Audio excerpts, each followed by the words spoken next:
Hi, everyone. My name is Sherrie Dunlevy. I'm your inspirationista, and I call myself that because I love to inspire people with hope and healing, especially grieving people.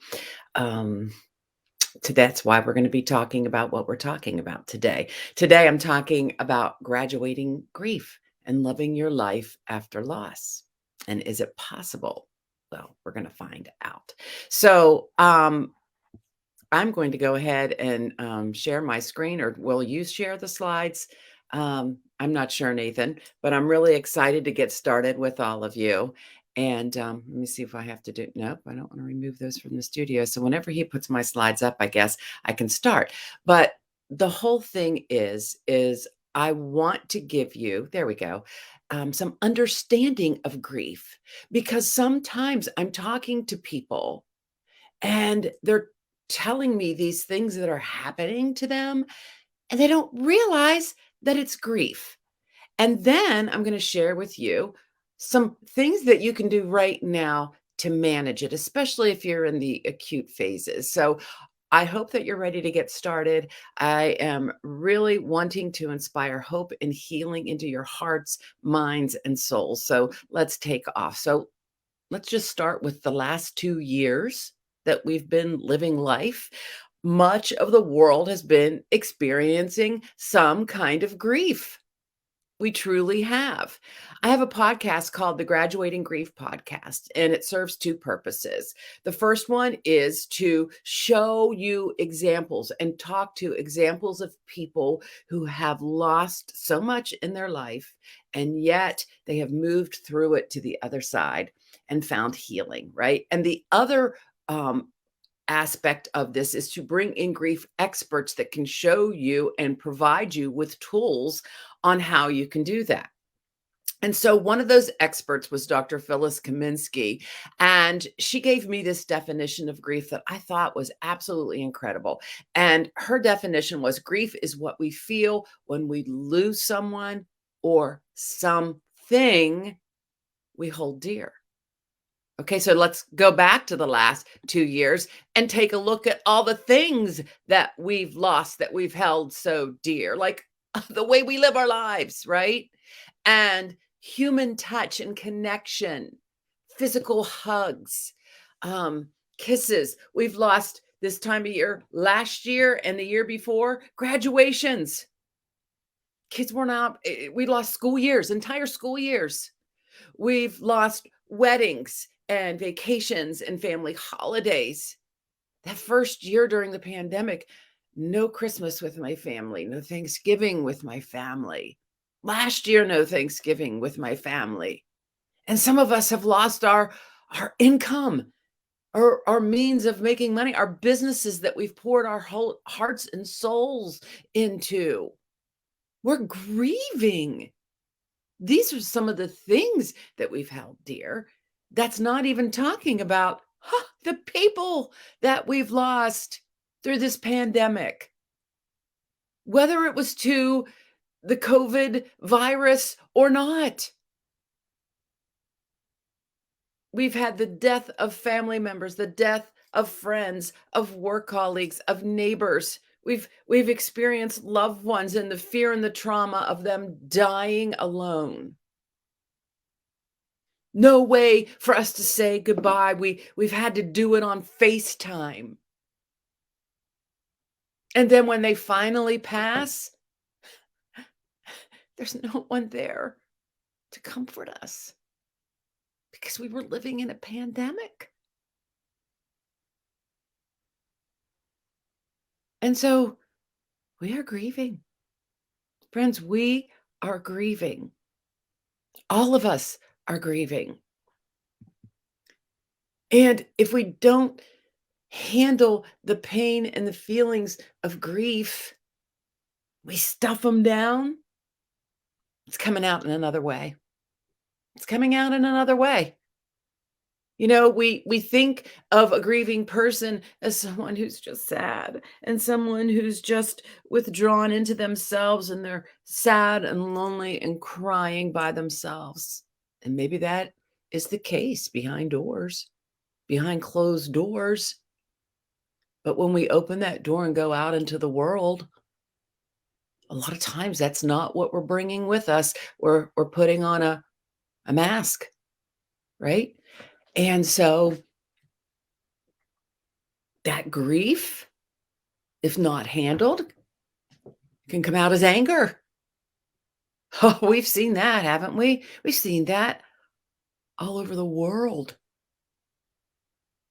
And I would say, yes, sometimes grief can make you very angry, but I'm thinking that if we take that grief, we take that anger that we have and we peel that back a little, we're going to find many other layers of feelings. So unresolved grief may look like anger, it may look like rudeness. We've seen that in stores, out in public, at ball games. I mean, has anyone had a flight lately? That's all we heard about once the world started opening back up. All these rude people taking these flights, whether you believe in masks or no masks, I mean, you just, people were just, no, they're not considerate of others. And then there is that isolation, that pullback, that I'm not coming out of my house. Don't want to. And along with that is just an overall feeling of hopelessness. How about this? A fear of going out, a fear of losing other people that you love, a fear of this happening again, a fear of I can't take one more thing in my life. This overall sense of turmoil. And then if we don't take care of it, it can lead to depression. And that's why we need to truly address our grief. Because if we don't, it's going to come out in other ways. And I think that that's what we're seeing because people don't realize they're grieving. And we need to get a handle on this. And this is something that I want to tell you, all of you. And no matter where you are in your grief journey, and just like Dave earlier, and wasn't he wonderful? Um, just like Dave earlier described in his session, we have to get a handle on this. We have to move through it. And we have to honor it in some way that is good for our soul and is not hurting someone else. So let me ask you this. What would the world look like and its people in it look like if we took the time to manage and heal our grief? I want you to think about that. Would there be less anger? Would there be less rudeness? Would there be more people living out loud and living more bravely? Would there be more people helping one another, being compassionate because they understand what's going on? Or do you even think it's possible? Do you even think that it's possible that we can heal our grief? Because there are a lot of people out there, experts included, that think you can't.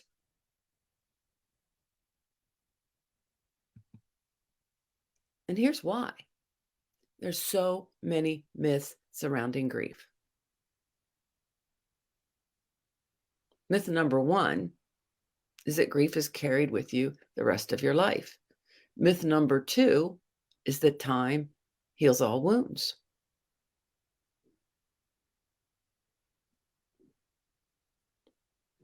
So let's address grief number one. It's carried with you the rest of your life.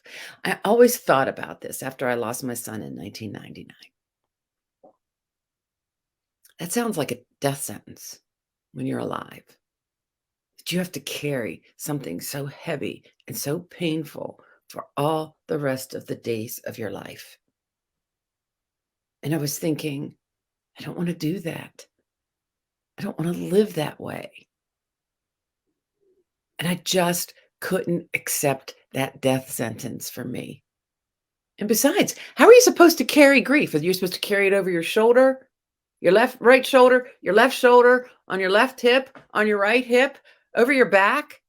Uh, How do you carry this grief? And especially when they say there's a hierarchy of grief, well, losing a child, highest. So I'm thinking, at the time when I lost my son, I was 37 years old, soon to be 38. I can't carry this heavy burden the rest of my life, is what I kept thinking. I don't want to carry this heavy burden the rest of my life, but I guess I have to. I guess I have to because I believed in this myth.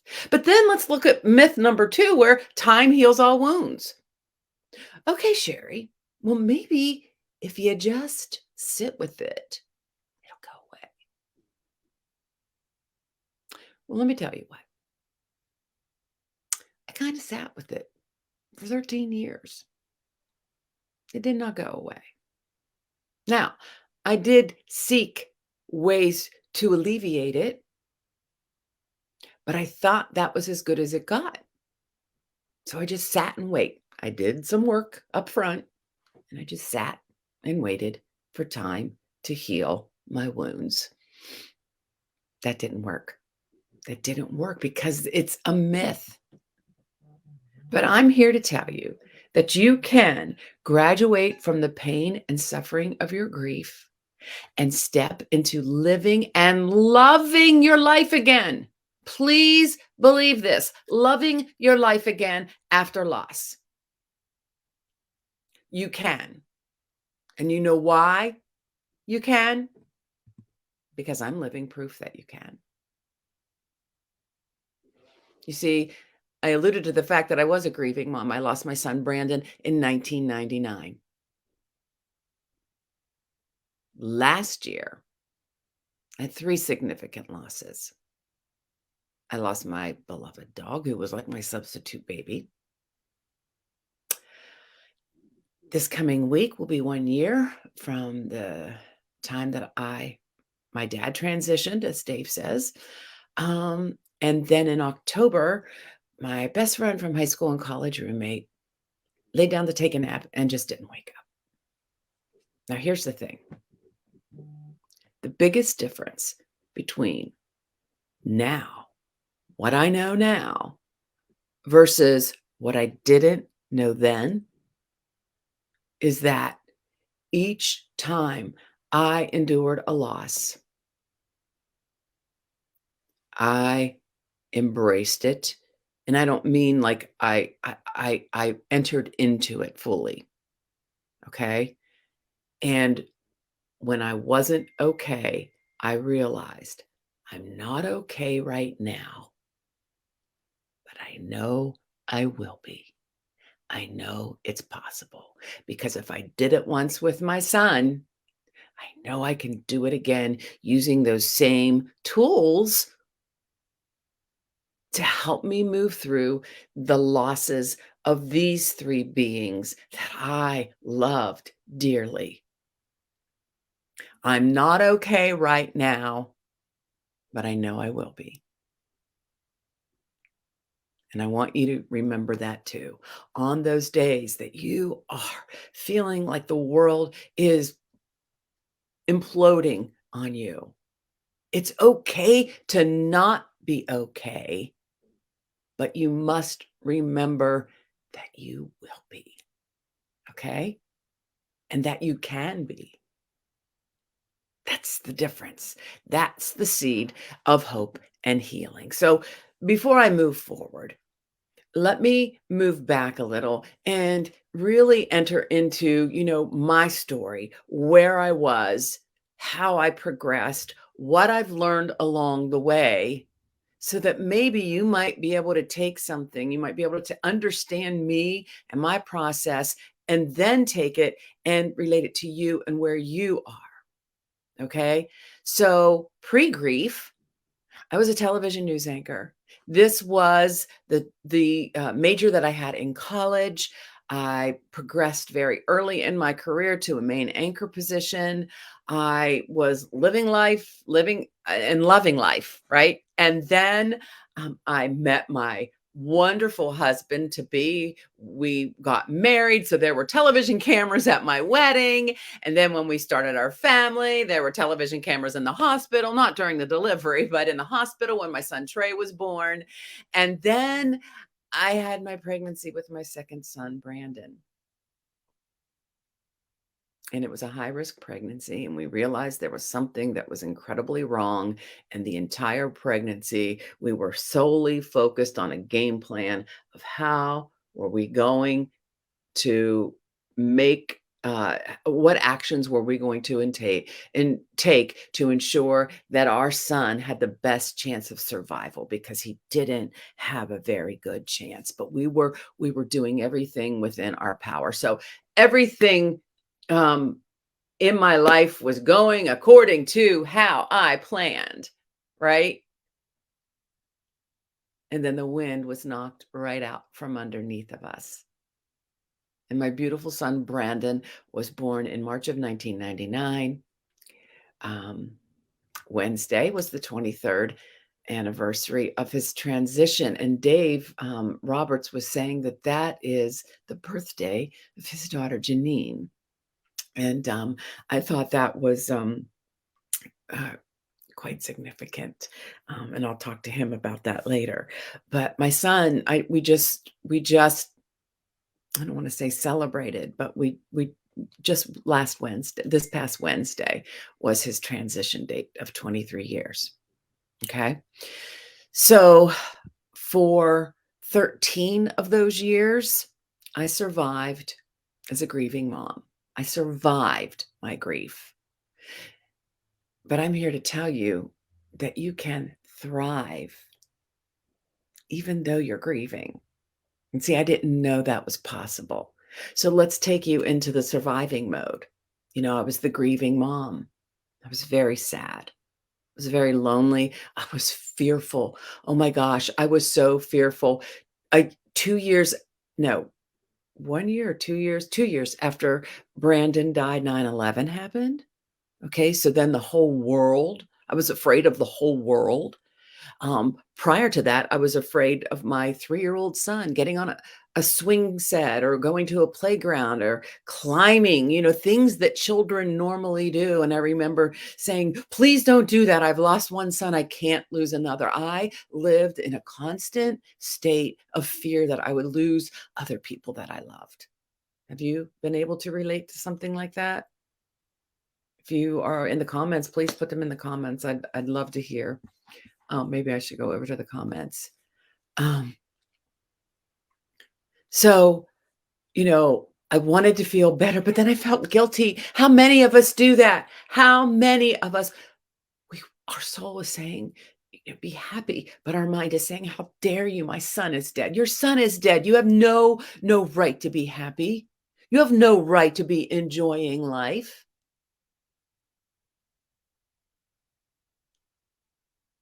So we're filled with fear and guilt and anxiety. We want to heal, but we're afraid. We're afraid to take those steps because everything in life has changed on us. It's imploded on top of us, and we don't know what to do.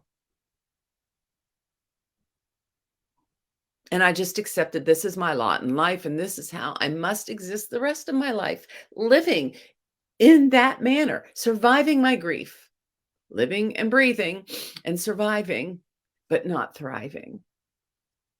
But today, I'm thriving. And if it's possible for me, it's possible for you too. Like I said, I call myself an inspirationista. I want to inspire people to live their best life because all of us can make an impact. Ever since I really addressed healing my grief, my whole world has opened up. I've become a best-selling author, a founder of the Graduating Grief Academy, and I host the Graduating Grief podcast. I own my own anti-aging business, something totally unrelated. And I help other women move through their grief and step into living and loving their lives again with passion and living on purpose and finding their joy so that we all can make our impact on this world. So, what did I do to survive? Because I think that, grief can take you under.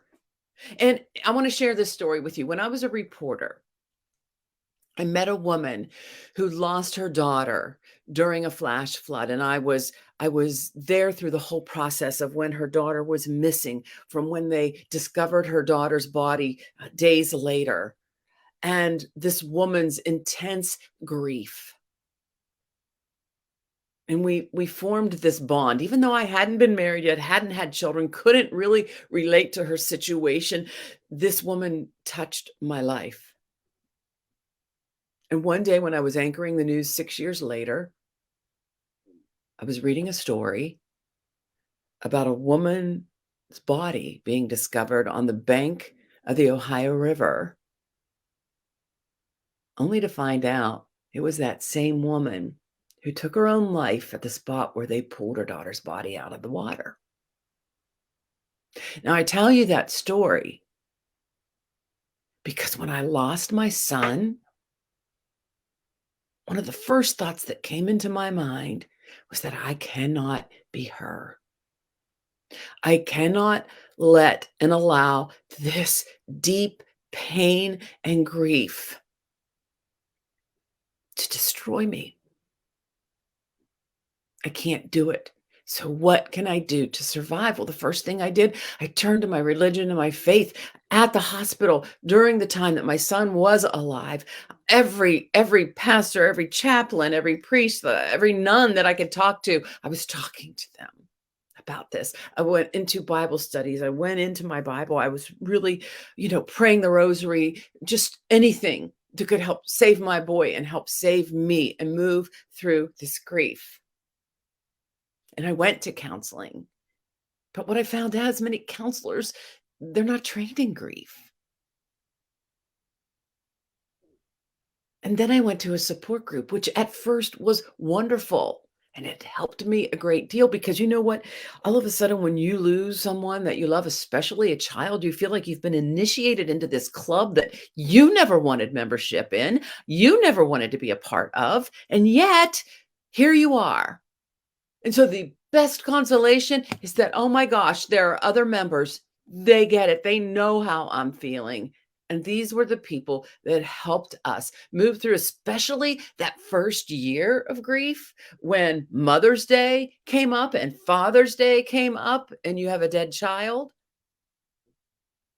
And when Thanksgiving and Christmas comes up and their death anniversary and their birth date, how do you prepare for that? How do you get through that? And I had support in this group, but I will I want you to keep this in mind when looking for a support group.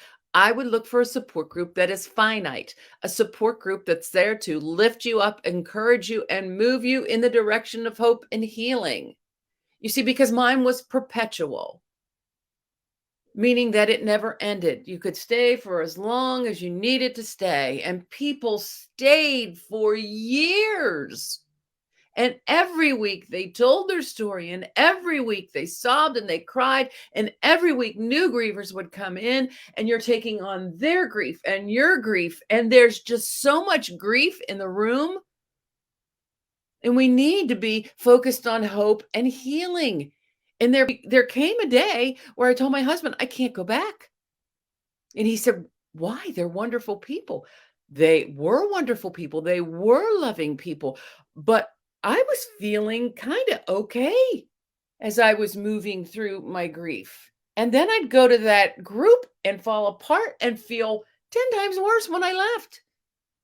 What I realized was I needed to graduate, but I also needed help in how to get back to life, how to deal with that fear, that anxiety, that guilt.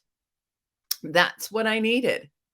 So that's where I survived. Here's what I did additionally 13 years later so that I could thrive.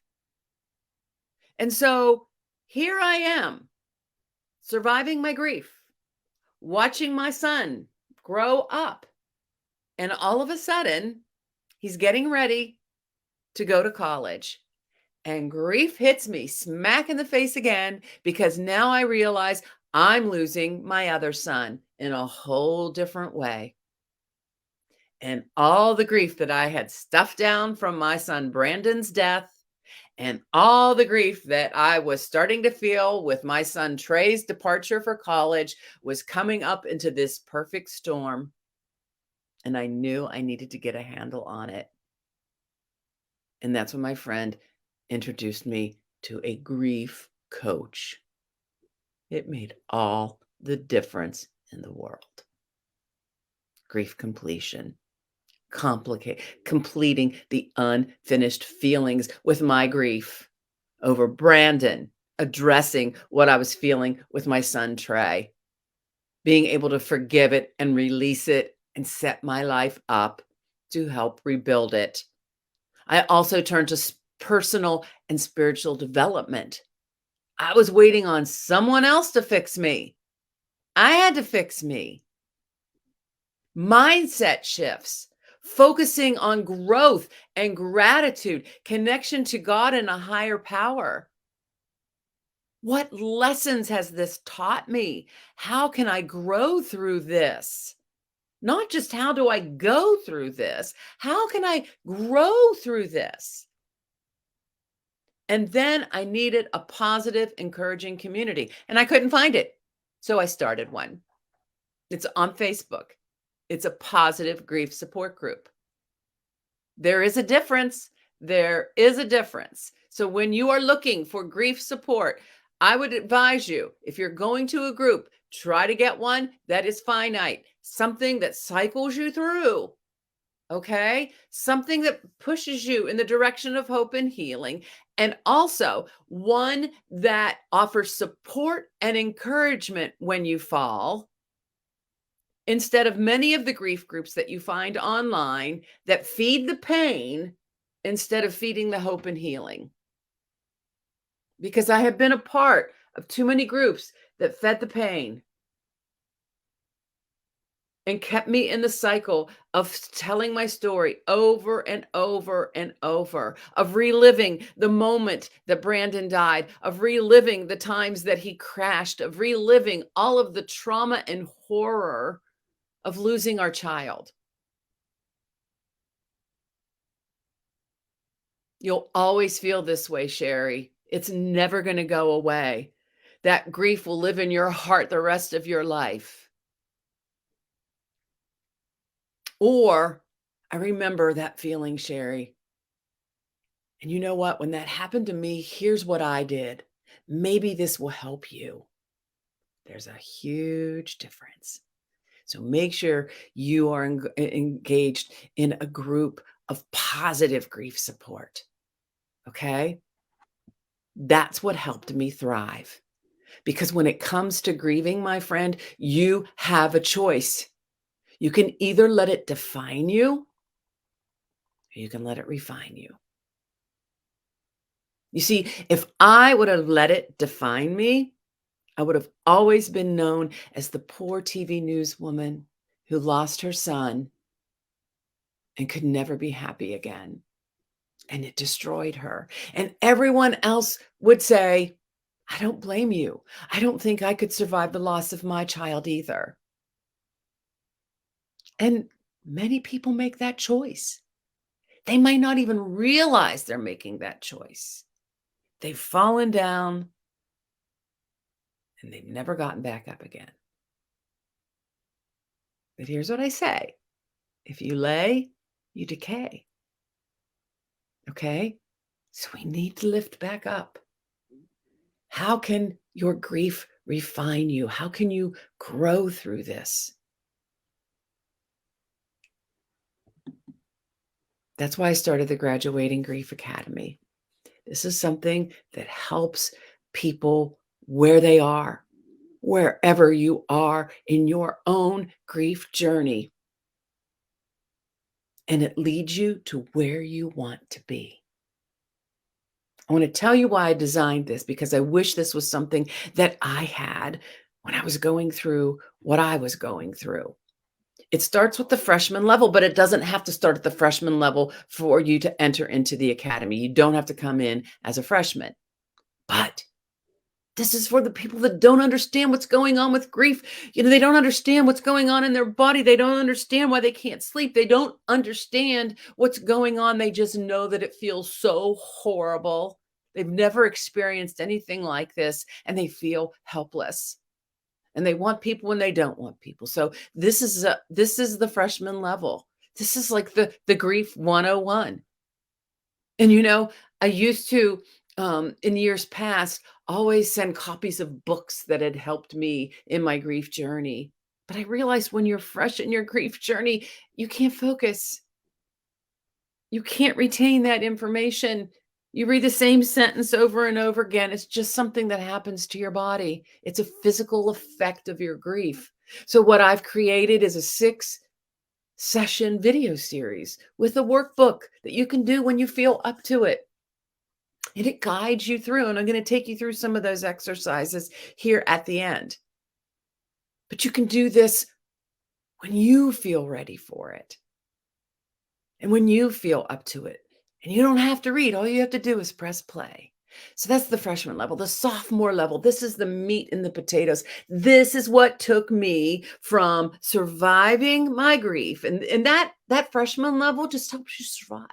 This is what takes you from surviving to heading in the direction of thriving. And this is my healing journey. This is online 8-week grief completion and support. And this is where we get down to the meat and potatoes of our grief, and we come face to face with it all. And we finish the incomplete parts that we have, the unfinished business of maybe the relationship with the person that we lost, with the things that people have said to us, the things that are still hurting us and gnawing at us and keeping us up at night. We address all of it and we move through it together so that we can start reorganizing our life again on our terms. Because life has changed, because we have changed. We kind of call it our new normal. I know a lot of people hate that new normal. But do we want that created for us, or do we want to be the creator of it? And so we work together so that I can help you hold the pen and create it yourself. So that is the sophomore level of the Graduating Grief Academy. Okay, so now you've completed your grief. Now it's time to step back into living and loving your life, but you still have that fear. What are other people going to say? You have pushback from people who want you to be who you were before your loss, but you can't be, because your life has changed and you have changed. You can't be that person anymore. So we set the stage for who are you going to be? How are you going to show up? How do we deal with that fear? What do we do with that guilt? How can we lift each other up and encourage each other as we move forward into this new life? That's the junior level, transforming your pain and suffering into living with purpose and passion and joy. And then we move on to the senior level, which is my journey back to joy. And see, when you're at the freshman level, this doesn't seem possible. It sounds ridiculous and it might even anger you. How could I be ever joyful again? That's why we have it set up this way, that it's a progression. But some of you might have been doing work all along. You might come in at the junior level, but the senior level is truly retreats and workshops on locations in some of the most beautiful places in this country and the world, where the sole purpose is to gather like minded people who have gone through their darkest days, but together they are on a mission to seek joy together in community, to graduate from the pain and step into joy filled living again. And so that's the graduating grief community and academy that I have created. So now in this workshop, I'm going to offer you some tips and suggestions of what you can do to help you better process the grief you're experiencing. And the first thing I'm going to encourage everyone to do is feel your feelings. You can heal, but you need to feel. And one of the best things that we can do is get it out of our head and get it out on paper. Journaling is a great exercise for healing throughout anything in your life. I journal every day. And one of the prompts that you can use, I'm feeling blank right now because blank. I'm feeling sad right now because my son isn't here with me and Mother's Day's coming up next week. I'll never get to celebrate Mother's Day with my son. Write down your feelings. I'm frustrated right now. I'm angry. Write them down, read them, speak them, scream them. I don't care. Get them out of your head and out on paper and release. This way, they're not taking up space in your head, and those stories can't perpetuate, and the wheels can stop turning a little bit. Now, here's another key: anger and grief. If you keep writing down, I'm so angry, I'm so angry, I'm so angry. My aunt said this to me about me and my grief, or my son, or my husband, or whatever. I'm so angry. I want you to look at that. Anger can be a valid emotion, but anger can also be something that we need to peel back. You see, sometimes it's easier to be angry than it is to be sad. And here's the thing, too: it is easier and more socially acceptable for all of us. Think about this. Who can you deal better with? An angry person or a crying person? First of all, an angry person, we're either going to be combative or we're going to walk away. But we're going to walk away and we're not going to feel bad about it at all. A sad person, we can either comfort them or we walk away. But when we walk away, we feel really bad. Right? So it's our unease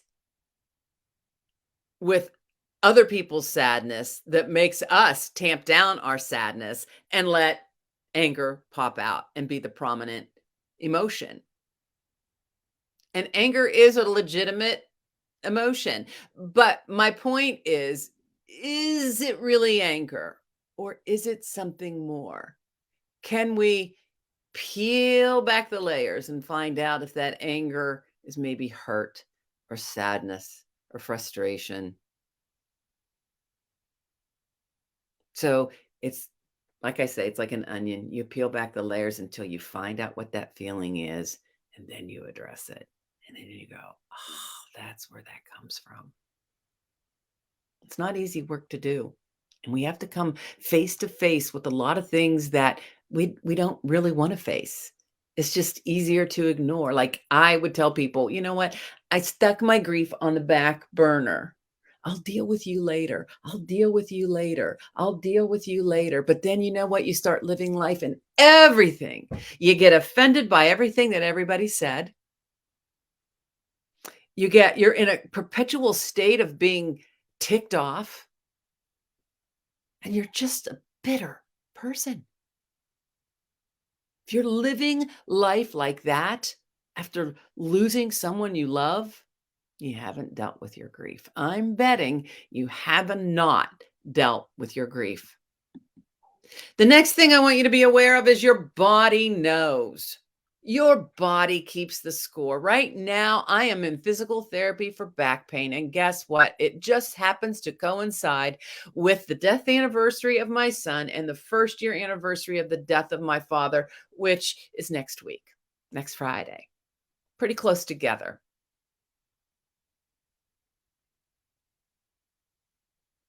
I store grief in my lower back. But grief also shows up in your body, even though you think you're going to tamp it down and put it on the back burner. You know what? The first year after my son Brandon died, I put my grief on the back burner because and here's the thing, if you have other children at home and you've lost a child or if you've lost anyone with children, we have to be very careful and very mindful of this, of how we model our grief for others, especially our children. And we need to make sure that we are doing it in a healthy way. And the reason that I say that is I wasn't doing it in a healthy way. I was crying in the shower so that he wouldn't see me. But my thought process was, I don't want my 3-year-old to constantly see his mother crying about the son she lost when she had a living son right in front of her. I never wanted him to say, but I'm here, mommy, but I'm here. And just thinking about that, no wonder I put my grief on the back burner. But if I would have just said, honey, it's okay. Mommy's sad, but mommy is so glad you're here. If I would have had those tools to help me healthily grieve in front of my son, that would have been such a powerful role model. But I tamped it down. And the night before Mother's Day, I sneezed in my sleep and my disc exploded. And 3 days later, I had emergency back surgery. So your body keeps the score. Your body keeps the score. Those aches and pains, that gastric upset that you have, the headaches, the fatigue, the constant tiredness, the chest pains. It's all grief. My dad died from congestive heart failure. And a week later, I'm having extreme heart pains, chest pain. It's grief. Always go to your doctor and get it checked out. But tell them you're grieving. These are not unusual symptoms, and it's just how your body keeps the score. The body knows. So do you have a self-care strategy? Are you sleeping? And I know that's really hard for a lot of people. So here are things that you need to do so that you can sleep better. Drink water, drink lots of water. Be cognizant of this. Always have a glass of water with you. Keep hydrated. That's going to help you with so many other things. Move your body. Get outside and walk. Walk around the apartment. Walk up and down your steps. Whatever you need to do, move your body. And I don't say exclude, because comfort food is a real thing. Comfort food is a real thing. Eat your comfort food, but just make sure that you include the healthier foods. Make sure you're getting vitamins and nutrients and drink smoothies with the kale and the spinach and the antioxidants and the berries and the protein. Feed your body what it needs. It's going to make your grieving process go a lot easier. Another thing that we can do is creative release. Finding a creative outlet provides you with the means of getting lost in the moment. After my son Brandon died and my mom, she invited me to go to this craft making class. And I thought, I don't want to go to a craft making, a wreath making class. And and she's like, I think you really need to do something to get out of the house. So I agreed. And then I went back again, and then I went back again, and I was looking forward to it, and I realized the reason that I was looking forward to it is because for those 2 hours, I was focused on something other than my grief, and at the end, I came out with something beautiful, and so it was like this, "Aha! If I do more of this, then I'm not feeling this." So it's that creative release, but it's also a way that you can channel your thoughts and emotions in a creative way. Think of how many songs and plays and books have been written through someone else's pain. So it's a great way to channel your emotions and your grief. So creative release extremely important.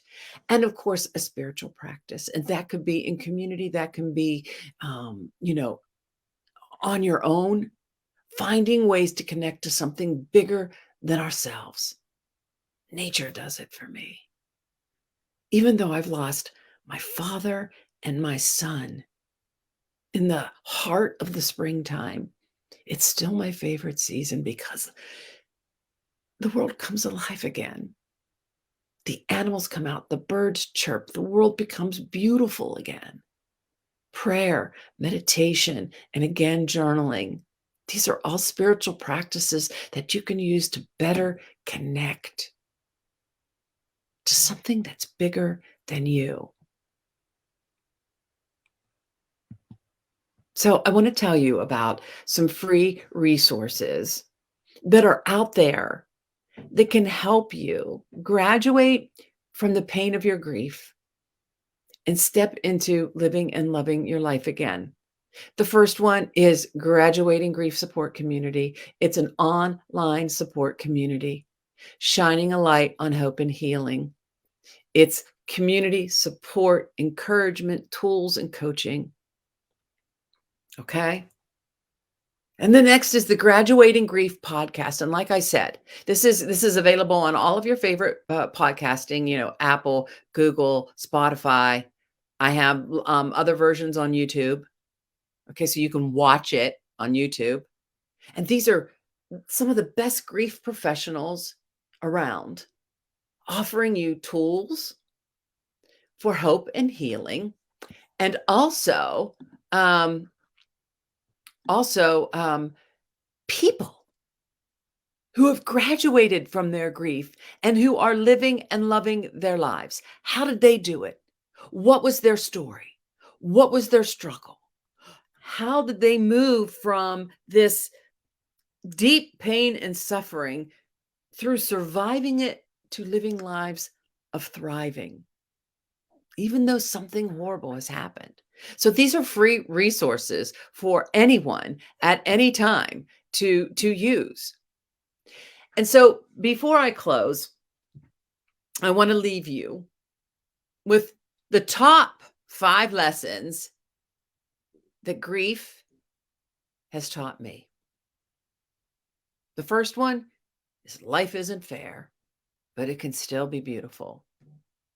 Now, the reason that I'm saying this is because it's not fair that any mother loses her child, any father loses their child. In what world is that fair? We're always expecting, the oldest dies first, right? That's what we're thinking. So, how is it fair that a parent loses a child or that a sibling loses, a brother or sister, or that young children lose their father? That's an out of order death too. Um, Life's not fair. And for some reason I thought it was. And when my son died, I realized it isn't. But that doesn't mean it can't still be beautiful. I mean, I just gave you the analogy of it's not fair that I lost my son. And this is the season where I lost my son. And yet I look outside and beauty is everywhere. Beauty is everywhere. And beauty is in everyone. We just have to clear the fog off of our eyes and from our hearts and see it and allow it to enter into us. The second one was a very important one. And I think Dave was talking, or Tony was talking, I can't remember, about change is inevitable. I think it was Dave. Change is inevitable. We fear change, but we have a choice. We either go with the flow or we fight forever against the current. And let me tell you, when you fight forever against the current, which is how I lived my life up until my son died, it's exhausting. Trying to keep everything from changing in life when everything in life changes. Who do we think we are? It go with the flow and let it carry you. Let's see where this goes. Let's see where this takes me. This allows life to become an adventure. So change is inevitable, but you get to choose. Are you going to go with the flow or are you going to fight against the current? Every life has meaning and every life can make an impact, including yours. And if you're not living your life, you are not just shortchanging you. No, no, no, no, no. You are shortchanging the world. You're shortchanging me because we were all born with gifts, talents, and abilities. And if we're not living them, if we're not sharing them, the rest of the world is missing out. Every life has meaning. Even my son at 29 days, who never left a hospital bed, who never left an isolette, who never met people outside of family, who was never able to cry or see or hear because all of his senses were dulled and he was put in a medically induced coma. His life made an impact, and it's still making an impact 23 years later. If his life can make an impact just by being, how dare we not allow ours to make an impact? So, how are we going to make our impact? I never thought about it before until I realized the impact of my son's life on this world. And then I went, oh my gosh, how am I making my impact on this world? I always thought about what my career goals were and my marriage goals were and how many children I wanted to have and what kind of house I wanted to live in and what kind of car I wanted to drive and what city I wanted to live in, but I never thought about how I want to live it, what kind of impact my life could make for the better. The next lesson our losses are chapters in our life story, but they are not our life story. My son's chapter went from March 27th to April or March 29th to April 27th, 1999. The book of life of Brandon. Sherrie's life continues all these years later. What if I would have shut my life down 23 years ago?